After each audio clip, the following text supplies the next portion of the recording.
Picture this scene. Donald Trump sits in the Oval Office today, flanked by his Vice President J.D. Vance and Secretary of State Lil Marco or Marco Rubio, facing NATO's Secretary General Mark Rutte. The cameras are rolling, and Trump's about to make an announcement that reveals everything about how American foreign policy really works. But you won't get this reporting from the Western media. They won't tell you how it really works. But it's clear as day if you get the explanation from someone like myself. 6 months ago, let me set the scene. Trump promised to end the Ukraine war in 24 hours when he was coming into office, basically. He stuck his neck out, believing that he could charm Vladimir Putin into a deal. But Putin expected peace on Russian terms, realistic because Russia holds 20% of Ukraine. How about that? But Ukraine and America didn't budge, and Western Europe just egged Ukraine on, like, oh no, you can do it, you can do it, you can do it. You can do it. You can be a speed bump. I mean, you can be the hero of Eastern Europe. They were being delulu. They were hard coping, pretending that they can ask for peace on Ukrainian terms. That's just not the geopolitical reality on the ground, though. Anyone who says otherwise is straight up capping, while I'm dropping straight facts. Right, that's enough Gen Z talk. That was really hard to sort of get through naturally. I don't know why I do this to myself. Trump's patience finally snapped, the public are being made to believe. But it's just a business strategy, the art of the deal, as it were. Hear me out and I'll explain. What happened? What happened? What's happening now tells you everything about America's real priorities. Here's the story the Western media won't tell you. Trump just announced the US has officially given up sending aid to Ukraine. That was a few days ago, right? But now, suddenly, aid is back on. But there are tiny, teensy, weensy, smeechy little amendments, right? Don't worry about them. Don't worry, don't worry.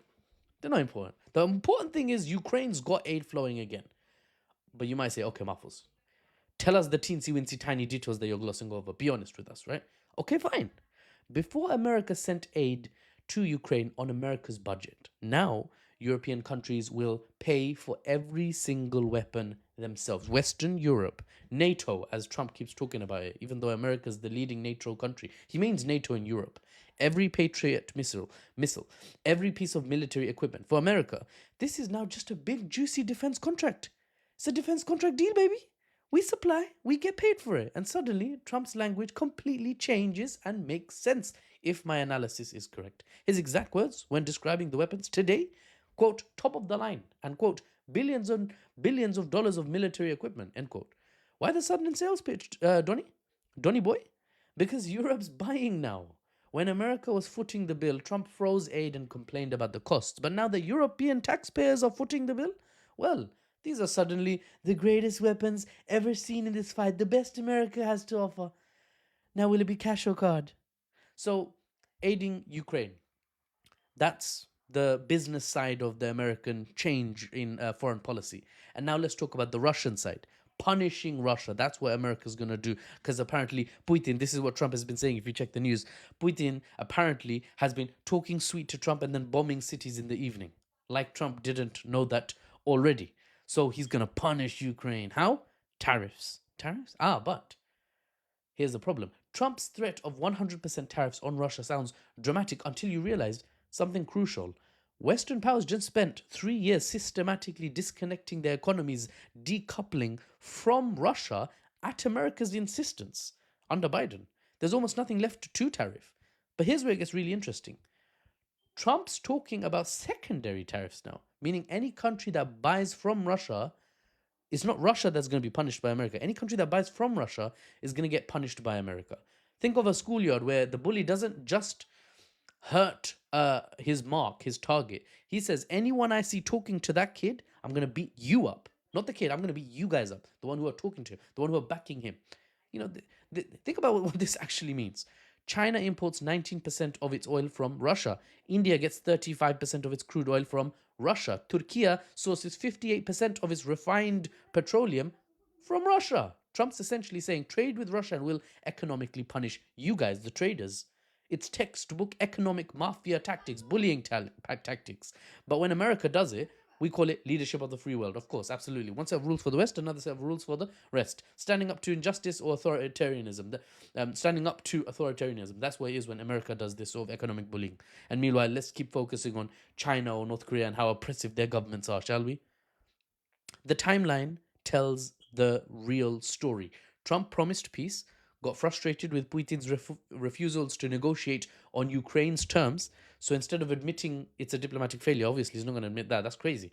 He's turned Ukrainian suffering into a European funded business opportunity for American weapons manufacturers. Why, why not extract some milk as the cow is dying, right? I mean, it's going to die anyway, so I might as well get some of the good white stuff. America first, after all, right?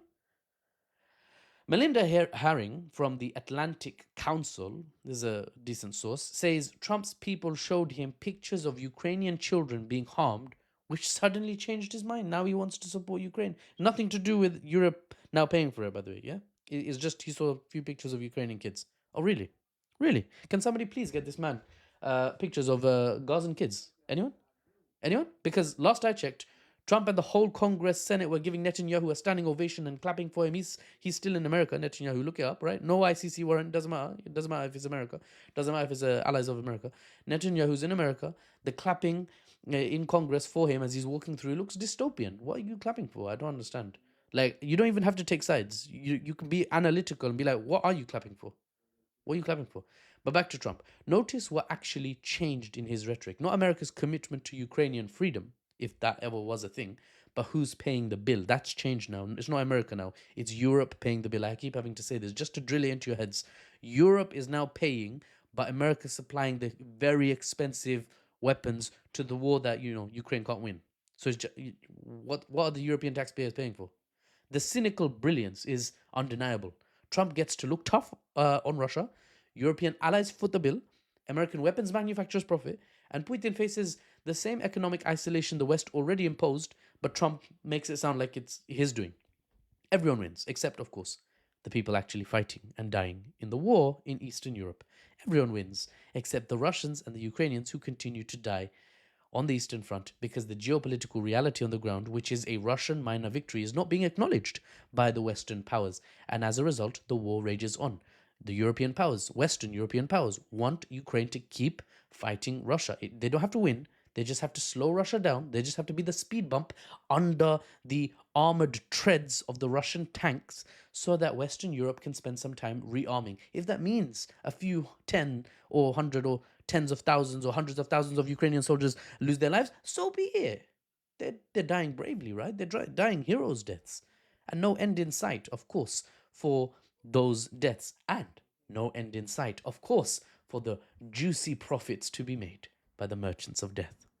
For the unbiased news and analysis without the Western spin, I'm Mahfouz, and I'll see you on the next one.